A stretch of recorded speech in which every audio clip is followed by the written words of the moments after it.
Қытайдағы мұсылмандар қозғалысы Қытай үстемдігіне қарсы ұлт-азаттық қозғалыс.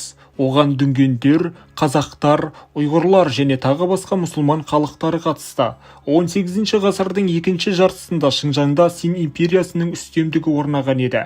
Бұл өлкедегі Қытайдың жергілікті әкімшілік жүйесінің ұзақ жылдар бойы шектен тыс қанауынан қажыған халық 19 ғасырдың бірінші жартысында бас көтерді. Қашғарияда 1815 жылы Зият-ад-Дин және 1826-1827 жылдары Қожа Жаһангер жетекшілік еткен ірі көтерілістер болды. 1847-1857 жылы бірнеше халық көтерілістері бой көрсетті, бірақ бұл көтерілістердің барлығын Қытай әскері аяусыз басып тастады. Син империясына қарсы бүкіл аймақтық көтеріліс 1864 жылы басталды. Құшар қаласында, Шэньси мен Гансу провинциясында дүнгендер наразылыққа шықты.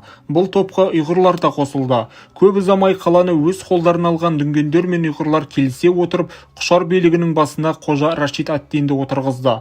Ол билікте Қожа хан атанды. Мұсылман көтерілісшілерінің қысымымен 1865 жылға қарай Син империясы бүкіл Үрімжі округіндегі билігінен айырылды. Көтеріліс Хотан, Турпан, Жаркент сынды басқа қалаларда жалғасып, өзге аймақтарға тарады. Шыңжаңдағы Син билігіне орасан зор қауіп төнді. Көп ұзамай ұйғырлар мен дүнгендерге қазақтар мен қырғыздар да қосылды.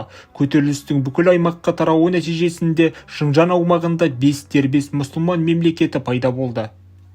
Хотан, Құшар және Қашғар аймақтарында ұйғыр сұлтандықтары, Жоңғарияда Дүнген хандығы және Құлжада Таранжы сұлтандығы құрылды. Бір-бірінен тәуелсіз болған бұл 5 мемлекет өз жерін кеңейту үшін жаулаушылық жорықтар жасады.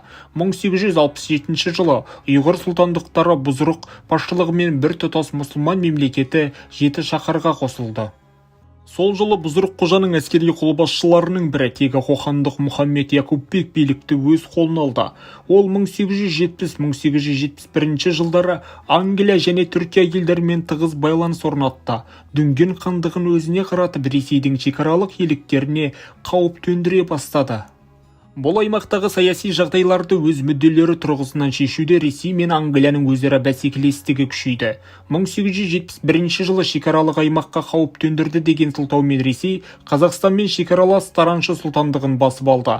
Син империясы орталық Азиядағы стратегиялық маңызы бар Шыңжаңдағы билікті қалпына келтіру үшін күш салуға кірісті.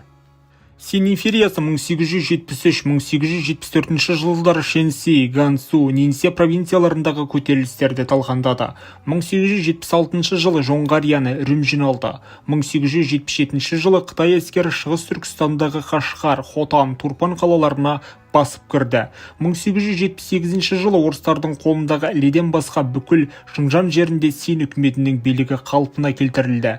1881 жылы Ресеймен жасалған екі жақты келісімнен кейін Ілені қайтарып алды.